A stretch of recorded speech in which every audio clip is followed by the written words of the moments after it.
यहाँ सवाल है शीर्ष नियामक 0,0 x,0 और 0,y वाले त्रिभुज का क्षेत्रफल क्या होगा। तो त्रिभुज का क्षेत्रफल का सूत्र यह होता है, इसके आधार पर ये याद करना तो आप बना ही लेते हैं। लेकिन मैं अब नया ट्रिक दे रहा हूं कि जब 0,0 रहे एक नियामक और अगला में का कोई भी एक नियामक अगर शून्य रहेगा तो इस टाइप का सवाल का उत्तर क्या होगा, सीधे x और y का गुना कर दो और बटा में 2 कर दो, यानी आंसर होगा B। आप देख रहे हो। अगला सवाल देखते हैं इसी प्रकार से।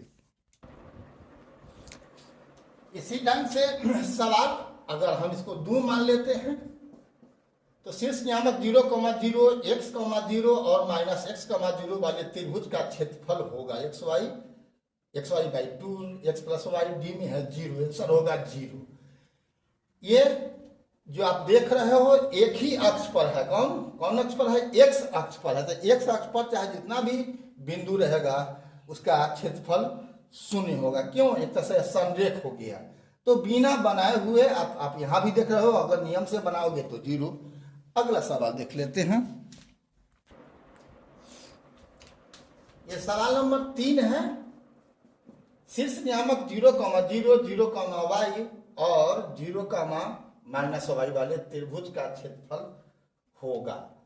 तो यहां भी रिजल्ट क्या होगा, 0 ही होना है। देख लो यहां पर तो फर्स्ट x1 0 है, x2 0 है और x3 भी 0 है, तो तीनों 0 0 हो जाएगा, रिजल्ट आपका 0 हो जाएगा। तो ये टेक्निक याद रखिएगा, 1 नंबर के सवाल में ये सब का हमेशा भी पूछ रहा है, तो बनाने की जरूरत नहीं है, केवल x नियामक पर ध्यान दे दो और अक्ष पर ध्यान। यहाँ भी क्या है, ये तीनों बिंदु संरेख है, यानी किस अक्ष पर है, y अक्ष पर है।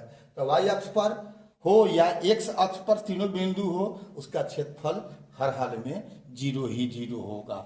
तो जिसका नियामक अगर 0 नहीं हो तभी इस सूत्र का हम उपयोग करेंगे, अन्यथा इस सूत्र का उपयोग करने की आवश्यकता नहीं है, सीधे देख करके आप आंसर कर दोगे, ठीक है। और जहां भी दोनों 0 0 हो जाए तो समझ लेना हाफ गुना आधार गुना ऊंचाई सूत्र का प्रयोग कर देना।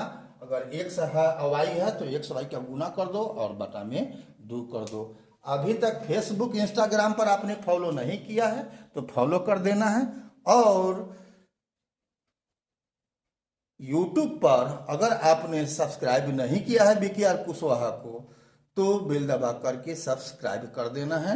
इसी प्रकार का मजेदार ट्रिक और सवाल लेकर के हम आते रहेंगे। तब तक के लिए जय हिंद, जय जगत, जय भारत।